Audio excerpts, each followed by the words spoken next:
ഇന്നത്തെ ശുഭചിന്തയിലേക്ക് ഏവർക്കും സ്വാഗതം. ഒരു സംഭവ കഥ കേൾക്കാം. ഒരിക്കൽ ഒരാൾ ഗാന്ധിജിക്കൊരു കത്തെഴുതി. കത്തിൻ്റെ സാരാംശം ഇങ്ങനെയായിരുന്നു: അല്ലയോ മഹാത്മാവേ, കഴിഞ്ഞ രാത്രി ഞാനൊരു സ്വപ്നം കണ്ടു. ഭഗവാൻ പ്രത്യക്ഷപ്പെട്ട് എന്നോട് ഇപ്രകാരം പറഞ്ഞു: ഗാന്ധിജി ഇനിയും അധികം നാൾ ജീവിച്ചിരിക്കുകയില്ല. അതുകൊണ്ട് ഇനിയുമുള്ള കാലം മറ്റു പ്രവർത്തനങ്ങളെല്ലാം വെടിഞ്ഞ് പ്രാർത്ഥനയിൽ മുഴുകിയിരിക്കണമെന്ന് ഗാന്ധിജി അറിയിക്കണമെന്ന്.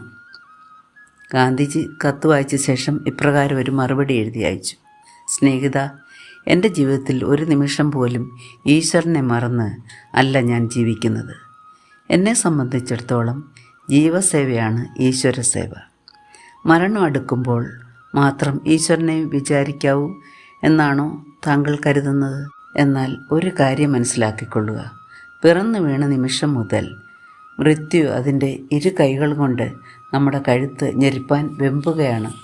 അതുകൊണ്ട് ഈശ്വര വിചാരം വാർദ്ധക്യം വരുന്നതുവരെ നീട്ടുന്നത് എന്തിനാണ്? ജീവിതത്തിൽ ഓരോ നിമിഷവും ഈശ്വര ചിന്ത നമ്മിൽ ഉണ്ടായിരിക്കണം എന്നുള്ളത് താങ്കൾ മനസ്സിലാക്കിക്കൊള്ളുക എന്ന് ഗാന്ധിജി ആ കത്തിലൂടെ എഴുതി അറിയിച്ചു.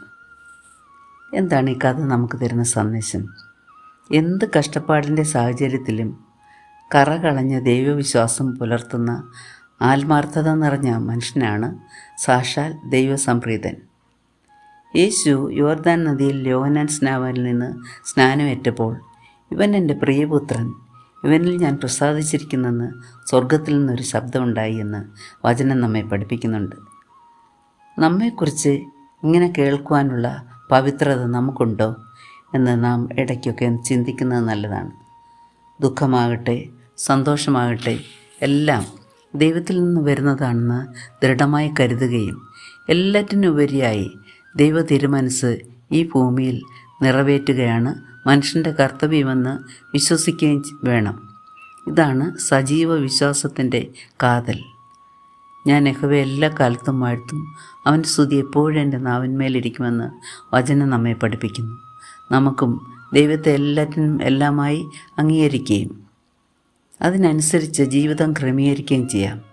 അങ്ങനെ അർത്ഥപൂർണവും സാക്ഷ്യദായകവുമായ ഒരു ജീവിതം നയിക്കുവാൻ സർവശക്തനായ ദൈവം നമുക്ക് വിവേകം തരട്ടെ എന്ന് പ്രാർത്ഥിച്ചുകൊണ്ട് ഇന്നത്തെ ശുഭചിന്ത നമുക്കിവിടെ അവസാനിപ്പിക്കാം.